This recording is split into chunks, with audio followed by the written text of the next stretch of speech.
just didn't finish well enough. Didn't finish. We had opportunities. Like most of the games in this league, save for our last two. These games usually come down to the last 4 minutes, and the team that executes best gets the best shots.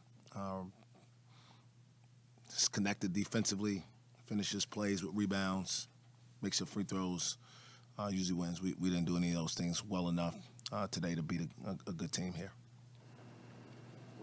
Defensively, were you guys better today, did you feel? In some areas, yeah. We weren't good enough in some really key moments, though. The layup with 2 seconds on the shot clock. Obviously, the three Masood hits because we blow up a switch. He's a guard. You just switch the ball screen and you're fine. He's going to go to the perimeter. And then Keontae's three, similarly. I mean, he just raises. There's no action there. Key moments. And so better, but got to be good enough to win. And today we weren't good enough to win. What does it take to get back to where you guys had been defensively? I mean, the same thing is always taken. Great effort, great concentration, great connectivity. And we had it today in some moments. We had it today in some real spurts. Got some easy baskets because of it, but just not enough in really crunch time to ultimately overcome, a team that has the ability to make you pay when you're not as connected and when you have a breakdown and really disappointing for our seniors, especially for our alums who are back and for our fans. The closeouts, someone with baseline, was that just them making plays? Is that some of the things you were talking about? Looked like they were able to get some penetration. You're closing out and they drive by you and get some layups or either kick out to somebody else.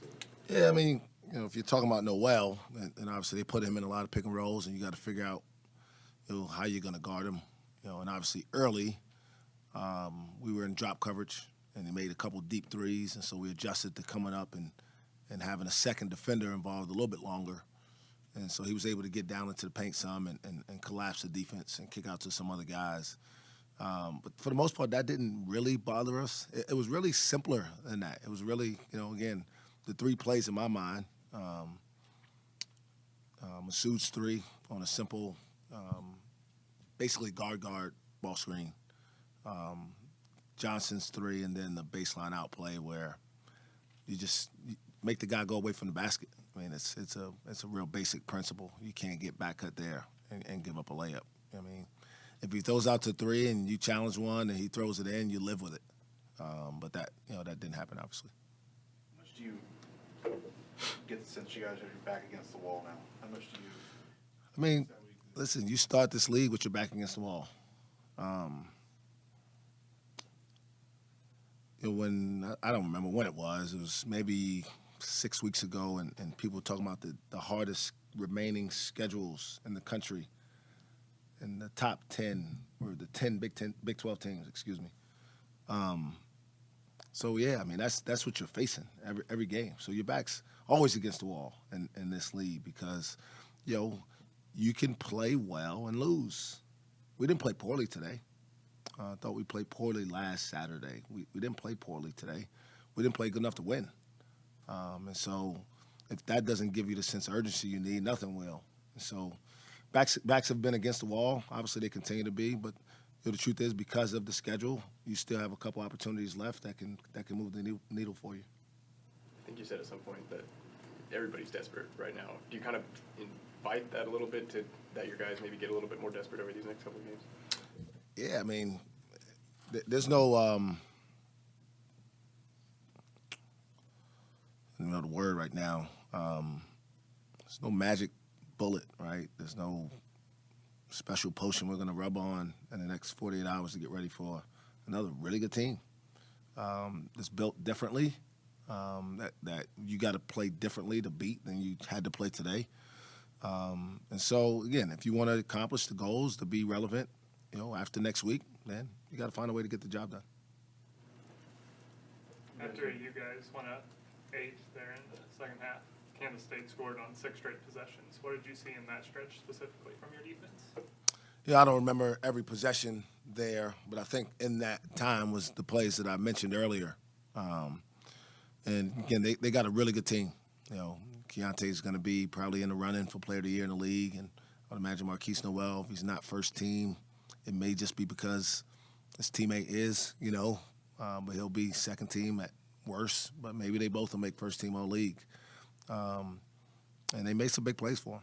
I thought we did a decent job, and the key is to try to make Marquise score more around the basket as opposed to getting his points and the assists. And the fouls helped his scoring because he's an excellent free throw shooter. Didn't throw in a bunch of shots, but you can't foul him unnecessarily. I thought his first points even, right, were because we over-engaged, and he plays it well. He's a good player, and that's what they do. But K-State made the shots they needed to make when they were open. That's what happened. In those last 12 minutes, did you like the shots you guys were getting offensively? I think Again, it's hard to say for sure right now. I can't think of all of them. I do remember, a couple wide open threes, after some inside-out penetration, fast break layup. We don't convert. I think Caleb had an opportunity to maybe dunk one. So, again, without having every shot in my mind, I feel good. Feel better that we only had 11 turnovers, meaning we got shots. And I think we got them from the right guys. But I'll have to go back to confirm that with the video. But, again, just sitting here right now, I don't remember any that were like, man, we just absolutely can't take that shot right now, Woody's three was wide open on the kick out. That's one I remember. John Michael, I think he spun into one. So maybe those just because of the timing. But I thought we did, for the most part, get the ball where we wanted and got the shots we wanted. Coach, is it hard after winning 7 of 8 games to now losing 4 consecutive games to not think about making the NCAA tournament? Is it hard to not think about not making it? Is it I hard don't to- know if my brain works that deep, actually. Let's see, I'm trying to decipher how to even answer this. I don't know if I think that deeply, to be honest. I think what I'm focused on right now is making sure our guys understand that they're the same team that won 7 of 8. We're a little bit different from a personnel standpoint. Avery obviously was a part of starting that with us, and he's now been out for several games, though. So, and we got to have a good practice tomorrow to get ready for a really good team. The big picture stuff, if you don't take care today, it doesn't matter. Do you talk to you guys at all? You said you just talk on the next game, or do you even talk to them about the big picture stuff, the tournament? Or I mean, we certainly talk about it. I mean, it's a real thing that these guys want to accomplish, and I want for them, But the only way to do it is to take care today. We had an opportunity today to take a step forward in that regard and didn't do it. So it does us no good to talk about what may happen 2 weeks from now. If we don't get ready for Baylor, it doesn't really matter. For more information, you can visit TulsaWorld.com.